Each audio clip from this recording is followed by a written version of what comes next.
Le Mali, le Niger et le Burkina Faso ont tourné le dos à la France au profit de Moscou notamment.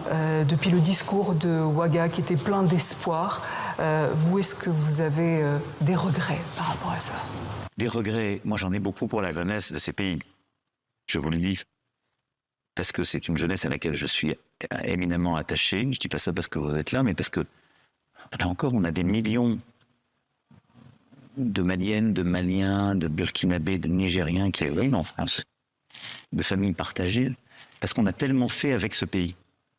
Parce qu'on a des dizaines de jeunes soldats qui sont partis mourir pour éviter que les terroristes djihadistes prennent possession du pays. Que je peux pas vous dire, je suis heureux. Mais je mettrai peut-être une réserve. Qu'est-ce qu'on a mal fait? Qu'est-ce qui s'est passé? Ce qu'on a mal fait, c'est qu'on n'a pas réussi à sortir de la réponse sécuritaire. J'ai pourtant redoublé d'efforts. Le premier sommet que je fais en juillet 2017 avec tous les présidents de ce qu'on appelait à l'époque le G5 Sahel, j'ai dit, il faut mettre des projets, il faut de la gouvernance, il faut qu'on a... Parce que sinon, dès qu'on arrête un groupe terroriste, il arrive à réattirer des jeunes parce qu'il n'y a pas d'espoir. Et on a un peu payé le prix de la mauvaise gouvernance politique, c'est-à-dire qu'il y a un système politique dont les jeunes ont voulu se débarrasser, je ne veux pas généraliser, dont certains ont voulu se débarrasser, et on a été emportés avec. Mais on n'était pas là par connivence, on était là parce que ces responsables politiques élus par leur peuple nous avaient demandé de les protéger. Et la CEDEAO nous avait demandé de la protéger face au terrorisme djihadiste.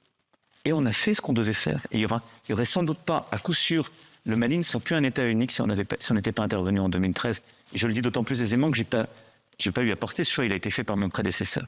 Mais on est resté trop longtemps dans une posture de soutien sans que ça bouge sur les projets, justement, et sur la rénovation démocratique. Ensuite, qu'est-ce qui s'est passé? Des putsch. Est-ce que ça représente le peuple, un putsch? Ben non, parce que c'est pas une élection. Et donc je dirais, en bon français, the jury is still out. Parce que la jeunesse, elle ne s'est pas exprimée, elle n'a pas voté. Et au bout de quelques années, moi je n'ai pas commenté les choses, comme ils ne voulaient plus lutter contre le terrorisme, c'est retiré. Elle est choisie, il y en avait plus. Mais je constate qu'aucun d'entre eux, contrairement à ce qui s'est passé au Gabon, n'est pressé de faire des élections libres. Et que, qu'est-ce qu'ils ont fait au bout de quelques années? Ils ont été appelés l'assureur en dernier ressort de leur sécurité, pas de la sécurité de leur peuple, les Russes. Qu'est-ce qu'elles font, ces milices russes? Parce que ce sont des milices privées et publiques. Elles mettent la main sur les ressources et elles protègent les putschistes. Mais elles ne se battent pas contre le terrorisme et elles ne protègent pas les gens.